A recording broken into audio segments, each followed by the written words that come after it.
Yeah, yeah. So it sounds like it was a part of your development as a kid, and then it became a necessity once you became an attorney running your own business. Um, what exactly? Because I know homeowners associations and condominium associations are essentially quasi governments, small businesses themselves. What exactly do you do for them? I represent them in their, and they deal with their residents and their various issues. I mean, they are nonprofit corporations, so it's just like representing another corporation. It's just making sure that they comply with their documents and they comply with the law and make sure that all the people who are members of the association comply with their documents and the law. And if not, then we take enforcement actions. We, send out letters and fine people and go to court if necessary.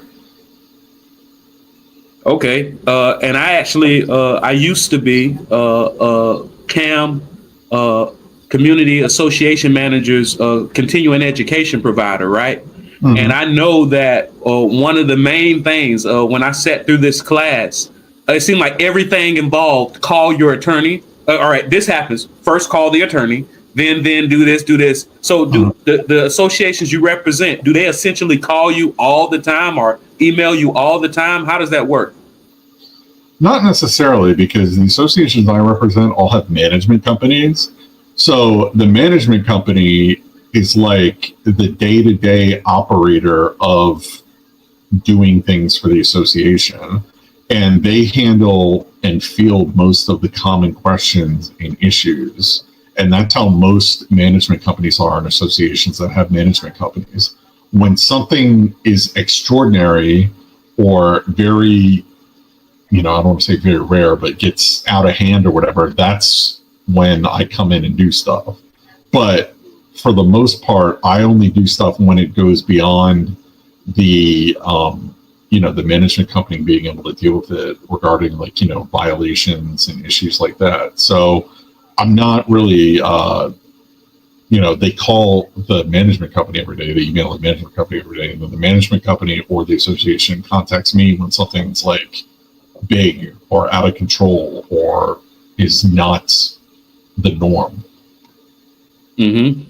And I think one of those things that are not the norm, or I don't know, man, being in Florida, it's probably becoming more and more normal, but I guess hurricane damage to the properties or extreme water damage to the properties. In those scenarios, just like we just mentioned, you are an attorney, so I'm assuming that they call you. But is that something that you or your office would work as well, or do you typically outsource that to a partner firm?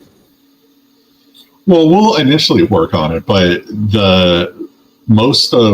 for an association, for the common areas, which is what the association is concerned with, not the individual areas, it's all insured.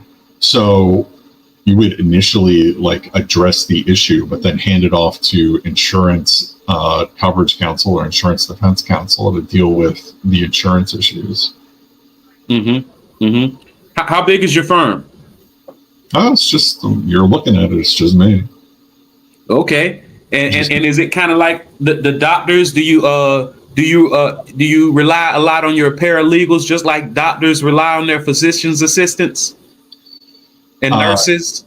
Yes, but also I have, over the course of the last few years, I wouldn't say I'm at the cutting edge of technology, but I'm pretty close to it. I know some of my friends are way out there. I've introduced a lot of technology into my practice, including a lot of AI, but I take responsibility over it and I make sure I'm in charge of it. And I just don't take what it says for granted.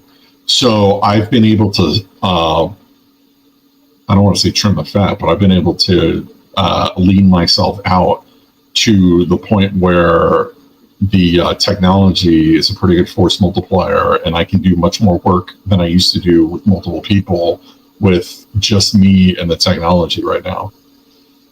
Man, that's perfect. Because you actually took it a step further than I've done so far. Because what I've told people is me utilizing AI hasn't made me fire anybody, but it's definitely stopped me from hiring people. Yeah. Like where I usually would have been considering hiring an extra person. No, it's how do we get the best prompts?